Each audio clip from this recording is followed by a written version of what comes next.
Le 14 novembre 1979, dans le quartier de Fives à Lille, Isabelle Fournier, 17 ans, sort de chez elle à 19h30.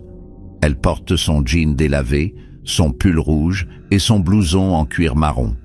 Elle doit garder les 2 enfants de la famille Moreau, rue Solferino, comme chaque mercredi soir depuis 3 mois.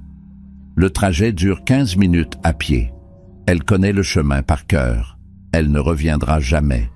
La disparition d'Isabelle devient l'une des affaires les plus troublantes du Nord. Aucune trace, aucun témoin fiable, aucune demande de rançon. Les enquêteurs fouillent le canal de la Dule, interrogent les proches, passent au peigne fin les abords de la gare Lille-Flandre. Rien. Le dossier est classé sans suite en 1983. Isabelle Fournier est officiellement portée disparue. Ses parents meurent sans avoir obtenu de réponse. L'affaire tombe dans l'oubli. Puis, en janvier 2005, une femme se présente au commissariat central de Lille. Elle donne son nom, Isabelle Fournier. Elle dit avoir 43 ans.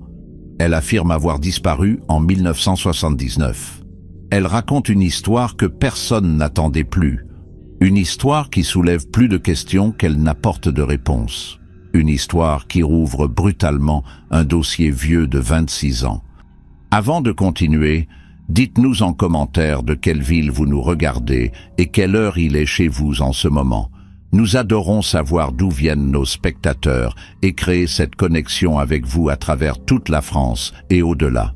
Si cette histoire vous intrigue déjà, pensez à vous abonner à la chaîne et à laisser un like pour soutenir notre travail. Cela nous aide énormément à continuer de vous raconter ces affaires mystérieuses qui ont marqué notre pays. Maintenant, revenons à notre histoire. L'année 1979 marque Lille et la France entière. Le deuxième choc pétrolier frappe l'économie. La région du Nord connaît une crise industrielle sans précédent. Les usines ferment, le chômage explose. Dans ce contexte morose, les faits divers alimentent les conversations. Les disparitions inquiétantes se multiplient. Mais celle d'Isabelle Fournier reste différente. Elle disparaît sans raison apparente.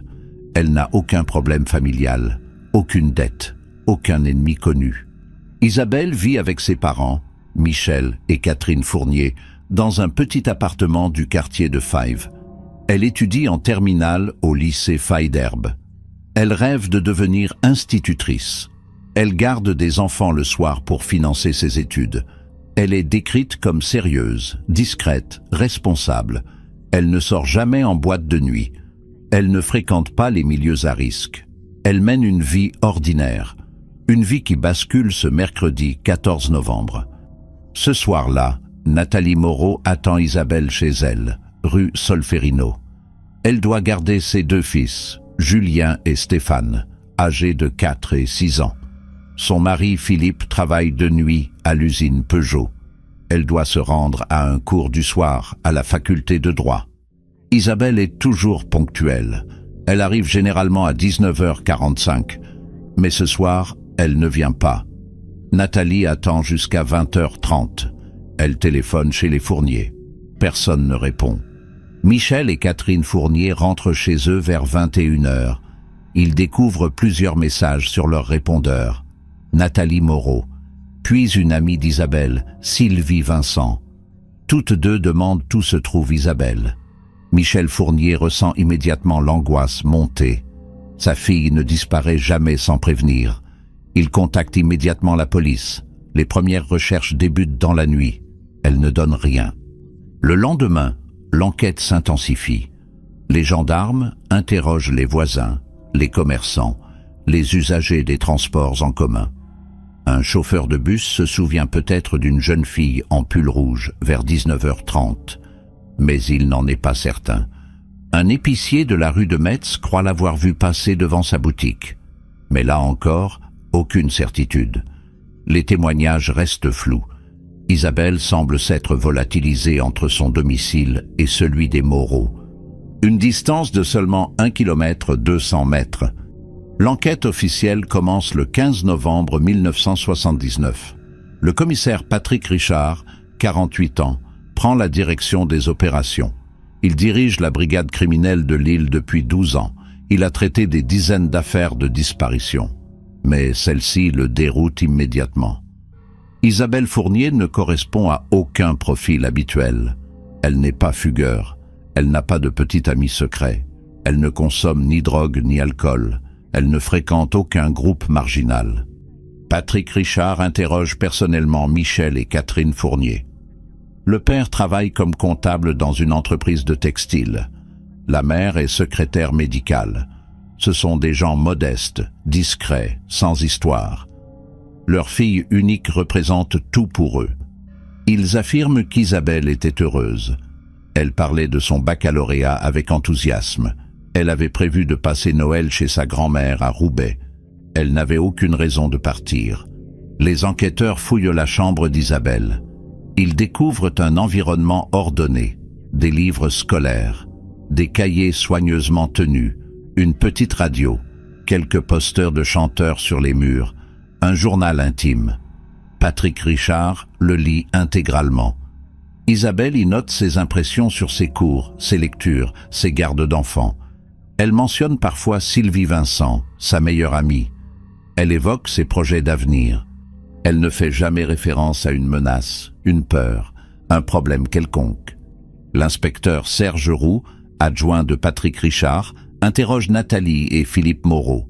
Le couple semble sincèrement inquiet. Nathalie décrit Isabelle comme une baby-sitter exemplaire. Ses enfants l'adorent. Elle arrive toujours à l'heure. Elle ne reçoit jamais de visite. Elle ne passe jamais de coups de téléphone personnel. Elle s'occupe des enfants avec sérieux. Philippe Moreau confirme ses propos. Il ajoute qu'il a croisé Isabelle plusieurs fois en rentrant du travail. Elle lui a toujours paru discrète et polie. Les gendarmes interrogent les élèves et les professeurs du lycée Faidherbe. Tous décrivent Isabelle comme une élève sérieuse et effacée. Elle ne participe pas aux fêtes lycéennes. Elle ne traîne pas dans les cafés. Elle rentre directement chez elle après les cours. Sylvie Vincent, sa meilleure amie, confirme cette description. Isabelle n'a aucun secret, aucun rendez-vous mystérieux, aucun admirateur insistant. Elle mène une vie simple et prévisible. Le 18 novembre, les recherches s'étendent au canal de la Deule. Des plongeurs de la gendarmerie explorent le fond sur plusieurs kilomètres. Ils ne trouvent rien. Les chiens policiers suivent des pistes dans le quartier de Fives. Elles s'interrompent toutes brutalement rue de Metz. Comme si Isabelle était montée dans un véhicule. Mais personne n'a rien vu. Aucun témoin ne signale une voiture suspecte. Aucune trace de lutte. Aucun vêtement abandonné. Patrick Richard organise un appel à témoins dans la presse locale. Le portrait d'Isabelle Fournier paraît en une de La Voix du Nord. La brigade reçoit une centaine d'appels. Des gens affirment avoir vu une jeune fille en pull rouge. Certains la situent à la gare, d'autres près du parc de la Citadelle, d'autres encore à Roubaix. Toutes ces pistes sont vérifiées. Aucune ne mène quelque part. Les témoignages se contredisent. Les descriptions varient. L'enquête piétine. Le 25 novembre, un nouvel élément apparaît. Un commerçant de la rue Solferino contacte la police. Il se souvient d'avoir vu un homme rôder près de son magasin plusieurs soirs de suite, début novembre. Un homme d'une trentaine d'années, cheveux bruns, blouson sombre. Il restait garé dans une Peugeot 504 grise. Il observait les passants. Le commerçant n'y avait pas prêté attention sur le moment. Mais après la disparition d'Isabelle, ce détail lui revient en mémoire. Cette information relance l'enquête. Les gendarmes cherchent à identifier le propriétaire de cette Peugeot 504 grise. Ils consultent les fichiers. Ils interrogent les garagistes. Ils vérifient les immatriculations. Mais des centaines de véhicules de ce modèle circulent dans la région lilloise. Impossible de retrouver celui observé par le commerçant. D'autant que ce dernier n'a pas noté le numéro d'immatriculation. Il n'a vu l'homme que de loin. Il ne peut pas le décrire précisément. Décembre 1979 arrive. L'enquête entre dans une phase difficile. Les pistes se raréfient. Patrick Richard refuse pourtant d'abandonner. Il fait interroger tous les hommes du quartier possédant une Peugeot 504 grise. Une vingtaine de personnes sont entendues. Tous fournissent des alibis vérifiables. Aucun n'a de casier judiciaire. Aucun ne correspond au signalement vague donné par le commerçant. Cette piste s'éteint progressivement. Michel et Catherine Fournier ne cessent de relancer la police. Ils placardent des affiches dans tout l'île. Ils contactent les médias. Ils proposent une récompense. Mais rien ne bouge. Isabelle reste introuvable. Noël arrive. La famille traverse les fêtes dans l'angoisse. La grand-mère d'Isabelle, Monique Martin, refuse de croire à une fugue. Elle connaît sa petite fille. Elle sait qu'Isabelle ne partirait jamais sans prévenir. Elle pense qu'un drame s'est produit. En janvier 1980, une nouvelle hypothèse émerge. Un inspecteur suggère qu'Isabelle aurait pu être victime d'un réseau de traite des êtres humains. À cette époque, plusieurs jeunes femmes disparaissent dans le nord de la France. Certaines réapparaissent des mois plus tard, traumatisées, dans d'autres villes. Elles ont été séquestrées, exploitées, puis relâchées. Patrick Richard explore cette possibilité. Il contacte ses homologues dans d'autres départements. Il consulte les fichiers d'Interpol. Cette enquête parallèle dure plusieurs semaines. Les gendarmes identifient effectivement un réseau opérant entre Lille, Bruxelles et Amsterdam. Plusieurs proxénètes sont interpellés, mais aucun ne connaît Isabelle Fournier. Aucune jeune fille correspondant à son signalement n'a été repérée dans les réseaux de prostitution. Cette hypothèse est finalement écartée. Isabelle n'a pas été enlevée par des trafiquants. Elle a disparu pour une autre raison. En mars 1980, un nouveau témoignage relance brièvement l'affaire. Une femme prétend avoir vu Isabelle dans un train pour Paris en janvier. Elle affirme l'avoir reconnue grâce aux photos publiées dans les journaux. Isabelle était accompagnée d'un homme plus âgé, cheveux gris, costume sombre. Elle semblait nerveuse mais pas effrayée. La police parisienne est alertée. Des recherches sont menées dans plusieurs gares. Rien n'est trouvé. Le témoignage ne peut être confirmé. Il rejoint la longue liste des fausses pistes. Michel Fournier sombre progressivement dans la dépression. Il ne dort plus. Il ne mange plus. Il passe ses journées à chercher sa fille. Il parcourt les rues de Lille. Il interroge les sans-abri. Il visite les hôpitaux. Il consulte les registres des décès. Catherine Fournier tente de le soutenir. Mais elle aussi s'effondre. Le couple ne survit que grâce à l'espoir de retrouver Isabelle. Cet espoir s'amenuise chaque jour. En juin 1980, Patrick Richard est muté à Paris. Il confie le dossier à son successeur, l'inspecteur Alain Bernard. Ce dernier reprend l'enquête depuis le début. Il réinterroge les témoins. Il vérifie les alibis. Il explore de nouvelles pistes. Mais il se heurte aux mêmes obstacles. Isabelle Fournier semble avoir disparu dans le néant. Aucun élément nouveau n'apparaît. Le dossier stagne. Les mois passent, sans avancée. En septembre 1981, les parents d'Isabelle reçoivent une lettre anonyme. L'expéditeur prétend savoir ce qui est arrivé à leur fille. Il affirme qu'Isabelle a été enlevée par un homme qu'elle connaissait. Il suggère de chercher du côté de son lycée. Mais il ne donne aucun nom, aucun détail précis. Alain Bernard analyse la lettre. L'écriture est déguisée. Le papier est ordinaire. Impossible de remonter à l'auteur. Cette lettre pourrait être un canular cruel. Elle pourrait aussi contenir une part de vérité. Alain Bernard rouvre les auditions des professeurs et des élèves du lycée Faidherbe. Il cherche un homme qui aurait pu croiser Isabelle régulièrement. Un enseignant, un surveillant, un agent d'entretien. Il vérifie les antécédents de chacun. Il découvre qu'un professeur de mathématiques, Dominique Vincent, a été licencié en 1978 pour comportement inapproprié envers des élèves. Mais il a quitté l'île. Il vit désormais à Lyon. Il est interrogé par téléphone. Il nie toute implication. Son alibi pour le 14 novembre 1969 est vérifié. Il est blanchi. L'année 1982 commence sans nouveauté. L'affaire Fournier est devenue un dossier froid. Les enquêteurs continuent de recevoir des appels sporadiques. Mais aucun ne débouche sur une piste sérieuse. Michel et Catherine Fournier refusent de baisser les bras. Ils organisent une marche silencieuse dans l'île. Plusieurs centaines de personnes participent. Les médias couvrent l'événement. L'affaire revient brièvement dans l'actualité, puis elle retombe dans l'oubli. En mai 1983, Alain Bernard prend une décision difficile. Il propose le classement sans suite du dossier. Aucune piste crédible ne subsiste. Aucun élément nouveau n'est apparu depuis 3 ans. Les moyens de la brigade sont limités. D'autres affaires urgentes réclament l'attention des enquêteurs. Le procureur accepte le classement. Michel et Catherine Fournier sont informés. Ils vivent cette décision comme un abandon, mais ils ne peuvent rien faire. Isabelle Fournier est officiellement portée disparue. Son nom rejoint la liste des personnes introuvables. Sa chambre reste intacte chez ses parents. Catherine refuse d'y toucher. Elle espère toujours qu'Isabelle reviendra. Michel, lui, perd progressivement cet espoir. Il se résigne peu à peu à l'idée que sa fille est morte. Mais sans corps, sans preuve, il ne peut pas faire son deuil. Il reste prisonnier de l'incertitude. Les années 80 défilent.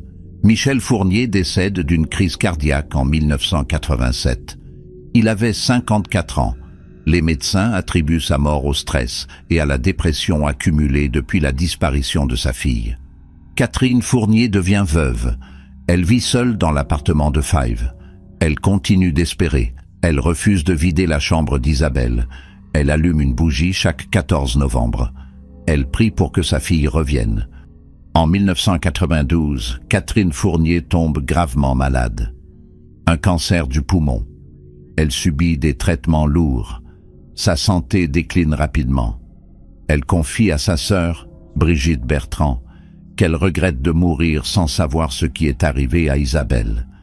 Elle demande qu'on ne ferme jamais le dossier. Elle veut que la vérité éclate un jour. Brigitte lui promet de continuer les recherches. Catherine Fournier décède en janvier 1993. Elle avait 60 ans. Brigitte Bertrand hérite de l'appartement des Fournier. Elle le conserve tel quel pendant plusieurs années. Elle ne touche pas à la chambre d'Isabelle. Elle garde tous les documents liés à l'enquête. Elle contacte régulièrement la police pour demander si du nouveau existe. Mais rien ne vient. L'affaire reste classée. Les anciens enquêteurs sont partis à la retraite. Les nouveaux ne connaissent même pas le nom d'Isabelle Fournier. Les années 2000 arrivent. L'affaire a maintenant plus de 20 ans. Brigitte Bertrand vieillit. Elle pense de moins en moins à sa nièce disparue. Elle finit par vendre l'appartement en 2004. Elle conserve quelques affaires personnelles d'Isabelle. Des photos, des cahiers, le journal intime.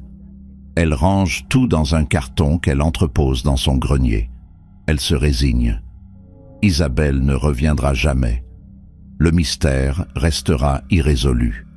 Puis, le 12 janvier 2005, un événement improbable se produit. Une femme entre au commissariat central de Lille, boulevard de la Liberté. Elle s'adresse à l'agent d'accueil, Bruno Morel. Elle dit s'appeler Isabelle Fournier. Elle affirme avoir 43 ans. Elle explique qu'elle a disparu en novembre 1979. Elle veut voir un enquêteur. Bruno Morel pense d'abord à une confusion ou à une farce. Mais la femme insiste.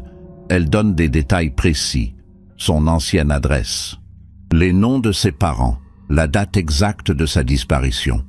Bruno Morel contacte son supérieur, le commissaire Thierry André.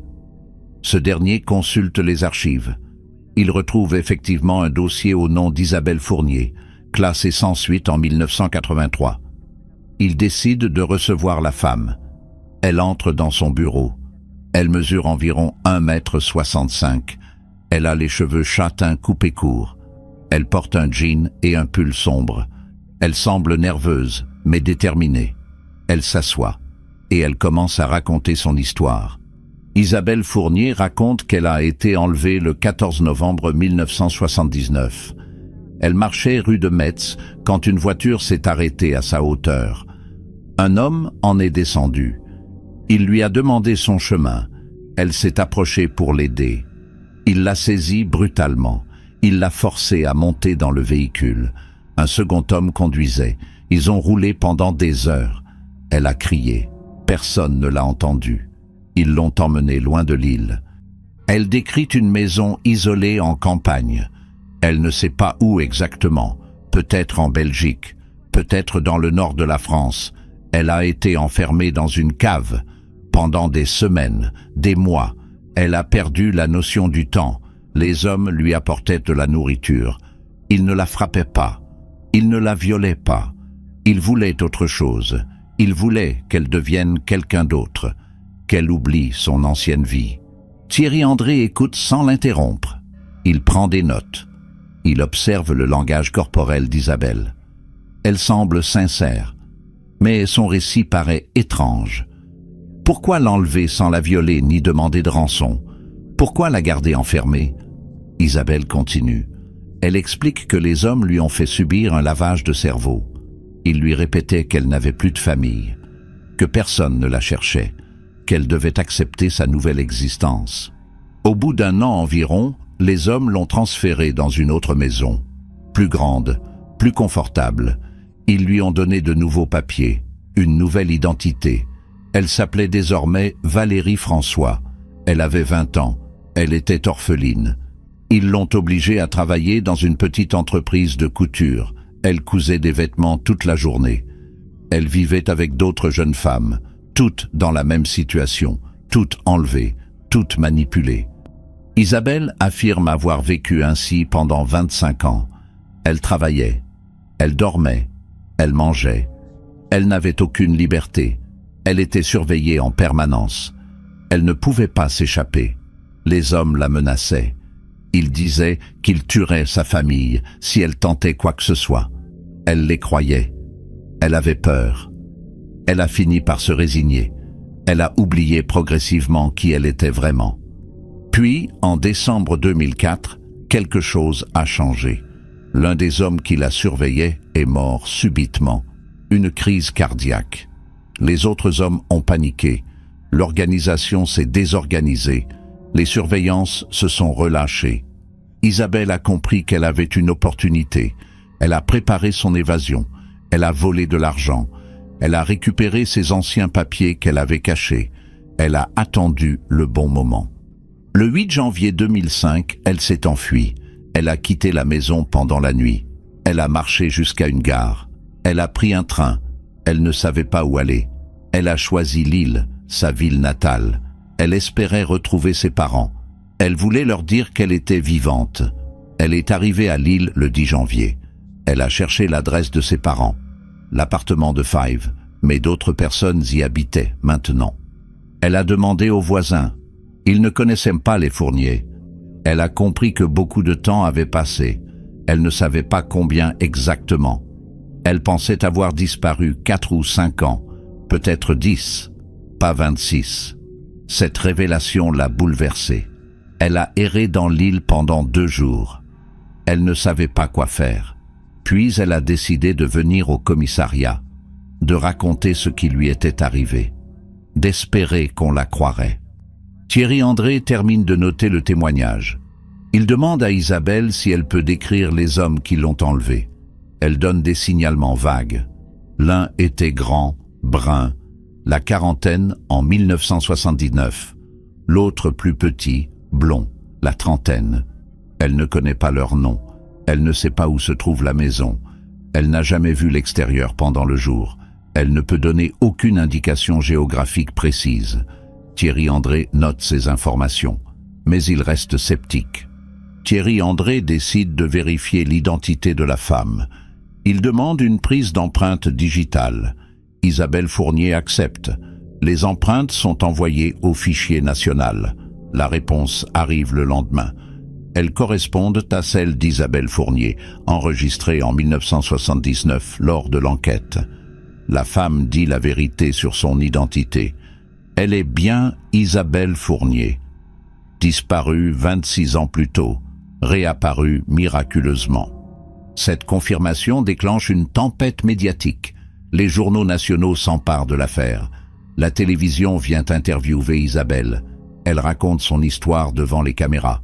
Le public est partagé. Certains la croient, d'autres la soupçonnent d'inventer son récit.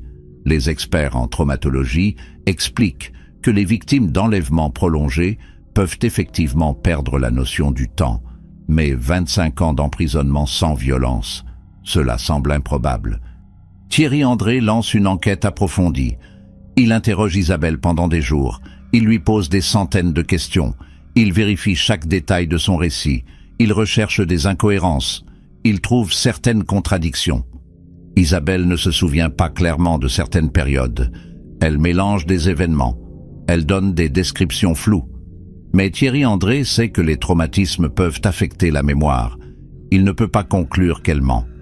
Les enquêteurs cherchent la maison où Isabelle prétend avoir été retenue. Ils ratissent la région lilloise. Ils explorent la frontière belge. Ils contactent les autorités belges.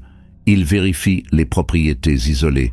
Ils interrogent les habitants des zones rurales. Personne n'a entendu parler d'une entreprise de couture clandestine. Personne n'a vu de jeunes femmes séquestrées. Aucune trace de l'organisation décrite par Isabelle. Brigitte Bertrand, la tante d'Isabelle, est contactée par la police. Elle se rend immédiatement à Lille. Elle rencontre sa nièce au commissariat. Les retrouvailles sont émouvantes. Brigitte pleure, Isabelle aussi. Elle s'étreigne longuement. Brigitte confirme que cette femme est bien sa nièce. Elle reconnaît ses traits, sa voix, certaines expressions. Mais Isabelle a changé. Elle semble absente, distante, comme si une partie d'elle-même était restée prisonnière.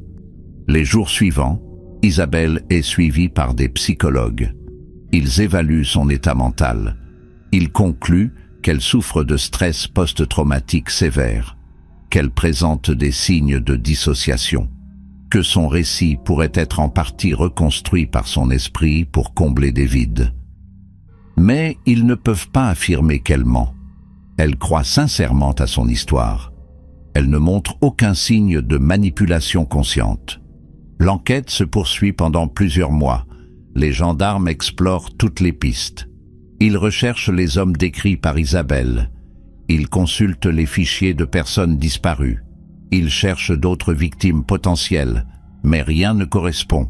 Aucune autre jeune femme n'a signalé un enlèvement similaire dans la région. Aucun réseau de ce type n'a été identifié. Le récit d'Isabelle reste invérifiable. En juin 2005, Thierry André rédige un rapport final. Il conclut qu'Isabelle Fournier est bien la personne disparue en 1979, que son retour est authentique, mais que les circonstances exactes de sa disparition et de sa captivité ne peuvent être établies avec certitude, que son témoignage contient probablement des éléments de vérité mélangés à des reconstructions mémorielles, que l'enquête ne peut progresser davantage sans nouveaux éléments. Le dossier reste ouvert, mais aucune arrestation n'est effectuée. Isabelle Fournier tente de reconstruire sa vie. Brigitte Bertrand l'accueille chez elle à Roubaix. Elle lui donne le carton contenant ses affaires d'adolescente. Isabelle les découvre avec émotion. Elle retrouve son journal intime, ses photos de lycée, ses cahiers de cours. Elle pleure en les feuilletant. Elle réalise l'ampleur du temps perdu. Elle comprend que ses parents sont morts sans savoir qu'elle était vivante. Cette douleur la hante. Les mois passent. Isabelle suit une thérapie intensive. Elle essaie de se réadapter à la vie normale. Mais c'est difficile. Elle a passé plus de temps prisonnière que libre. Elle ne connaît pas le monde moderne, Internet, les téléphones portables, l'euro. Tout lui semble étranger. Elle vit comme une étrangère dans son propre pays. Brigitte l'aide du mieux qu'elle peut, mais le fossé reste immense. L'affaire Isabelle Fournier reste aujourd'hui l'une des plus troublantes de l'histoire criminelle française. Une disparition inexpliquée en 1979, un retour inattendu en 2005, un récit invérifiable, des zones d'ombre persistantes. Isabelle vit désormais discrètement dans le Nord. Elle refuse les interviews. Elle veut tourner la page. Mais les questions demeurent. A-t-elle vraiment été enlevée pendant 25 ans? Ou s'est-il passé autre chose? Certains enquêteurs pensent qu'Isabelle a fugué en 1979 pour des raisons inconnues, qu'elle a vécu une autre vie sous une fausse identité, qu'elle a inventé l'histoire de l'enlèvement pour justifier son absence. D'autres croient à sa version. Ils pensent qu'un réseau criminel l'a effectivement séquestrée, que les preuves ont disparu avec le temps, que la vérité ne sera jamais établie. Le débat reste ouvert. Ce qui est certain, c'est qu'Isabelle Fournier a perdu 26 années de sa vie, que ses parents sont morts sans la revoir, que le mystère de sa disparition ne sera probablement jamais élucidé. L'affaire a été classée définitivement en 2007, faute d'éléments nouveaux. Mais le dossier existe toujours, quelque part dans les archives de la police lilloise, attendant qu'un jour, peut-être, la vérité émerge enfin. Si cette histoire vous a intrigué, n'hésitez pas à laisser un commentaire pour nous dire ce que vous en pensez. Pensez-vous qu'Isabelle dit la vérité? Ou croyez-vous à une autre explication? Partagez vos théories. Abonnez-vous à la chaîne pour découvrir d'autres affaires mystérieuses qui ont marqué la France. Et n'oubliez pas de liker cette vidéo pour soutenir notre travail. Merci de nous avoir suivis jusqu'au bout. À très bientôt pour une nouvelle enquête.